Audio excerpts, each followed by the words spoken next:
Hello, and welcome to the weekly moon update, where we talk about the moon energy and a little bit of astrology for the current week. In this video's case, we're talking about the week of December 16th through the 22nd. We have a waning gibbous moon for the most part of the week, and we will have our last quarter moon at the very end of the week. And we also have Yule happening this week. So not only do we have a waning moon, but we have a holiday that is based around the darkest day of the year and the idea of slowing down and being quiet and hibernating for winter. Although we have like a lot of energy, this week is going to be kind of about slowing down, especially towards the end of the week. And without further ado, let's just jump into it.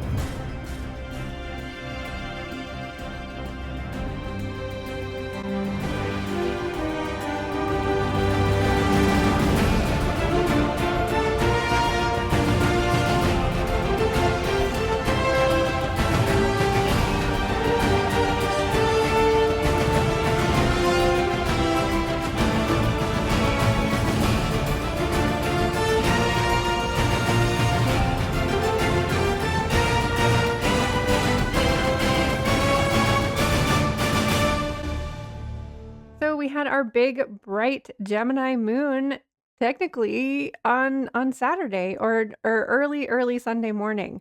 So we still have a lot of light and a lot of energy here. We've moved out of the Gemini energy, but we still have quite the full moon here, even though it's technically a waning gibbous moon.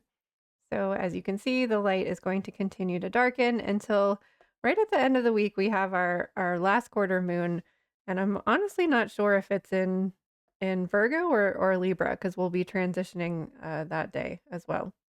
So we're starting off the week with a the moon in Cancer, and I always talk about how I don't like starting a week with a water sign, but if we had to choose one of the water signs, I would choose Cancer to start out the week because Cancer is a cardinal sign, which is initiates us into a new season. In Cancer's case, it's summer, and uh, can cardinal signs are just good with starting things, initiating things. So it's nice to start the week off with cardinal energy, even if it is water cardinal energy. So Cancer is Mother Moon. It's our divine feminine mothering energy. So it's all about taking care of yourself. So this would be a good day to like meal prep, like do all of the things that you need to do to take care of yourself, like making sure that you've got groceries in the house, making sure that you have things prepped and planned if your week is going to get crazy busy or hectic, especially as we're leading up to the holidays, and making sure that you have downtime and rest time. And Mother Cancer wants to take care of you, and you have to be your own mother. So, what are the things that you need to take care of you? And we'll be in Cancer energy all day Monday and most of Tuesday as well. The transition will start happening at 6:30. But it's a kind of a long transition. We'll have almost 6 hours in between Cancer and Leo. Then we'll technically be in Leo at 11:39 p.m. So that means the middle of the week is Leo energy. When all day Wednesday and all day Thursday, we've got Leo energy. Waning Leo energy, but it's still gibbous energy. So it's more than half full, more than half light. Lots of lots of energy here, especially 'cause we're only 2 months away from our Leo full moon, and usually at the end of January or beginning of February. So Leo energy, Leo likes the spotlight. It's nice to have this energy here at the in the middle of the week. This is where you want to be planning like your social activities, any meetings that you need to where you need to like interact with people, socialize with people. Anything that you need to step into a leadership role and take control of a situation is going to be good for Leo days.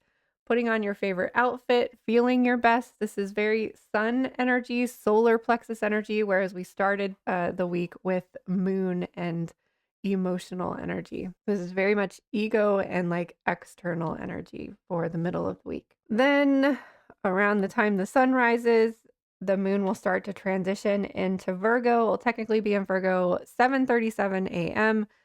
and we will have nice Virgo energy to end our week. If you didn't get as much done during the week for whatever reason, Virgo can kind of help us organize, figure out, okay, what it is, what do we need to prioritize for Friday so that we can head into the weekend and just chill out and relax for Yule. I was even kind of feeling like, I wonder if I should celebrate Yule on the 19th because of Leo. Leo is more likely to kind of be lazy and let other people like wait on you.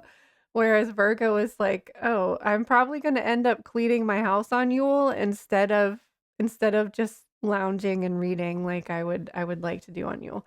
I know lots of people like to have a big feast on Yule and like to celebrate Yule in a big way and grand gesture kind of way, which feels more like Leo energy. But I just like to do nothing because I think that we jam pack this month full of way too many things, too many to dos, too many parties, too many this, too many that.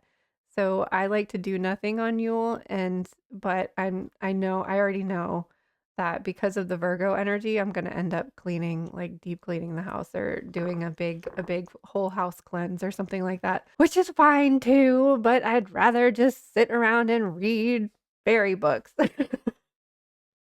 Anyways, so Virgo energy for most of Friday, like starting off in the morning and all day Saturday and most of Sunday as well. We won't start to transition until Sunday afternoon. And again, another long transition, about 6 hours until we hit Libra. So we'll be starting off our week with Libra energy next week and closing out our Sunday with Libra. Libra is an air sign. It helps. So after Virgo comes in and kind of like restructures and reorganize things, Libra will help us figure out, okay, which one do we do first? What did we forget about? Like, what do we need to like even out? How do we even these scales? So don't forget that there are suggestive activities in the Just a Phase Moon Planner for Yule, just different ideas if you wanted to try any of those out. And also, I keep forgetting to mention this, like the new planner is ready to purchase, and if at the time that I release this, if it's not available for pre-order anymore, then it should be available for print on demand, so you can order it directly from the publishing company. So next year's planner is going to be undated. However, it still has 13 activities for each new and full moon. There's also 4 tarot spreads for each eclipse per year, and then there's 8 seasonal information, which is what made me think of it, is because there's a whole Yule page for Yule no matter what year you use it. So that should be available by a link in the description if I haven't put that up there. I'm really bad about promoting myself.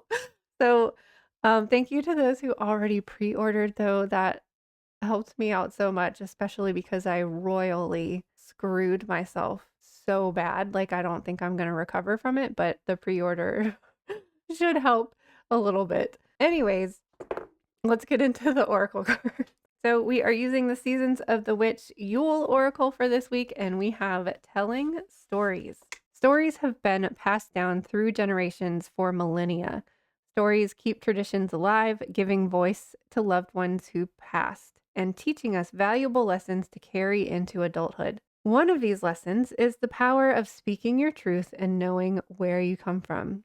There is power in what you say, and when you have pulled telling stories, you are being guided to be mindful of the words that you send out into the world. Are you using words to encourage or to hurt? Do you speak to yourself and others with kindness and compassion, or are the stories you tell full of low vibrational emotions like anger, jealousy, and sadness? Your words control more than you think. A compliment can change somebody's day. An affirmation can remind you of commitment of a commitment that you've made to yourself to change an outdated belief. And of course, there are the stories that you tell about yourself. The words that you say internally are even more important than the words you say out loud. This card guides you to speak to yourself with only self love and self worth. It actually feels like kind of a continuation of last week's card about being kind to yourself and others, but this seems to be more honed in on positive self talk and how are you communicating with yourself and continuing as we're closing out Sagittarius sun season this week. How, like, what are the words that you're using to tell your story, to tell your epic grand adventure that either you had, like, how are you wrapping up this year? How are you looking at this year? How are you viewing this year? What story did you tell this year? And then into thinking of what story do you want to tell next year? And we have a Soul Star Chakra card this week, divine service. The divine light and emanating love of the divine rises within you now, and you are a glowing beacon of hope for others. Focus your attention and intention on being of spiritual service to others. Ask those around you how they are doing and listen closely and compassionately to their response. If you have soul gifts you are aware of in this lifetime, use them consciously to assist others as you are called. Make time to be of service to the divine. So the crystal they recommend is morganite. I have a Let's Get Stoned video all about morganite on YouTube, so be sure to check that out. And the herb they recommend is white lotus. So your soul star chakra is located above your crown. This is your crown chakra here, and your soul star chakra is about a foot above your head. And there's multiple chakras up there too that extend up into the cosmos. But again, this is reminding us to be kind and compassionate to others. It seems like there's a really big call to being kind and gentle to yourself and kind and gentle to your fellow humans. And now we have alien energy. Moldavite is a stone of extraterrestrial wisdom and communication. It's a Synergy 12 crystal that accelerates spiritual growth, facilitates astral travel, and opens the soul star chakra. So, this gem can bring about major priority shifts and even physical life changes, including career, relationships, lifestyle, and more. The affirmation is I open myself to spiritual transformation and other worldly wisdom.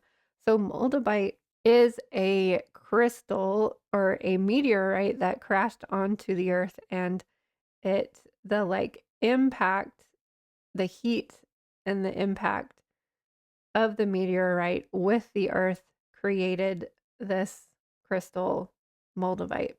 So it literally is from space. It's a space rock that mixed with the earth's minerals, and there was like a chemical reaction between the heat and the combustion and whatever. I'm not a scientist. I don't know what I'm talking about. But anyways, it's literally a space rock. That's why I said aliens. It's a very, very powerful crystal. You usually kind of only find it in like little tiny pieces like that. I have a couple pieces and I don't work with them physically on my body because I don't think that I can handle like the big shifts that it creates in your life for you. And even just purchasing it and thinking about working with it has created shifts in my life. So I just know that I'm not ready to work with it physically. So I do feel like it is very much an energetic stone and you can work with it. I mean, I think all crystals you can work with it without like physically having it in your possession. But moldavite specifically, there's two stones, moldavite and azurine, that I keep them away from me, but still work with their energy from time to time. Lots of uh ET soul star cosmic energy coming in this week. So I hope that you have a wonderful week. I hope that you are reminded to be kind to yourself and be kind to your fellow humans. I hope that you're able to use the energy available this week to be productive and get things done so that hopefully you can kind of take it easy next week for our waning crescent and into the new moon week. Thanks so much for watching. Thanks for hanging out with me today. And again, thank you to everybody who pre-ordered the planner. I'm so grateful for you and thank you so much. I cannot wait to see you on the other side of the looking glass again sometime soon.